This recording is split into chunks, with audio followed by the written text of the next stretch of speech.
यहाँ भी बना रहा है, ठीक है। इसलिए यहाँ कहा गया है कि विकर्ण जो होता है 90 डिग्री पर हम विभाजित करते हैं, और कह रहा है विकर्ण बराबर नहीं होते हैं। विकर्ण का जो काट रहा है, तो ये विकर्ण और ये विकर्ण, अच्छा ये विकर्ण आपस में बराबर नहीं होता। विकर्णों का साइज क्या होता है, अलग अलग इसमें होता है, ठीक है।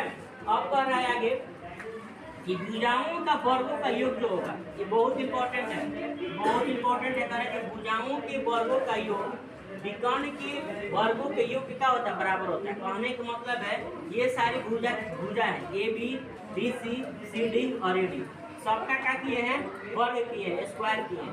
करने के बाद मैंने विकर्ण के वर्गों का योग क्या हो गया, बराबर हो गया। इसको हम लोग विकर्ण कहेंगे। इसके जगह पर हम ये भी लिख सकते हैं d1 प्लस d2, इसका स्क्वायर कर देंगे। क्या कर देंगे, इसका स्क्वायर, क्योंकि यहाँ माने हम लोग क्या मान लिए, इसको d1 माने, इसको d2 माने। डायगोनल इसको कहा जाता है, विकर्ण का इंग्लिश क्या होता है, डायगोनल होता है, और डायगोनल को हम लोग छोटे डी से डिनोट करते हैं। आगे देखते हैं, कह रहे हैं कि विपरीत कोण बराबर होते हैं। विपरीत कोण मतलब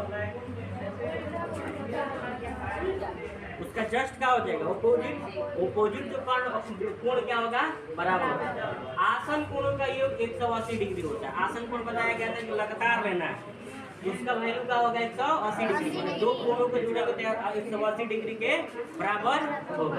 आगे देखते कर रहा है कि समचतुर्भुज का जो आंतरिक कोणों का मान, आंतरिक मतलब कि अंदर में जो जितने भी चतुर्भुज होता है उस सबको जोड़ेंगे तो क्या आता है, 360 डिग्री आता है। इसीलिए यहाँ कहा गया है कि समचतुर्भुज के आंतरिक कोणों का मान 360 डिग्री होता है। और आगे कह रहा है कि विपरीत भुजा एक दूसरे के क्या होती है, समानांतर होती है। विपरीत भुजाएं एक दूसरे के क्या होगा, इसका कौन सा होगा, ये वाला, और इसका कौन सा होगा, ये वाला, ठीक है। अब देखो यहाँ पर क्षेत्रफल ज्ञात करने के लिए कुछ विधियां लिखा हुआ है, 3 गोटर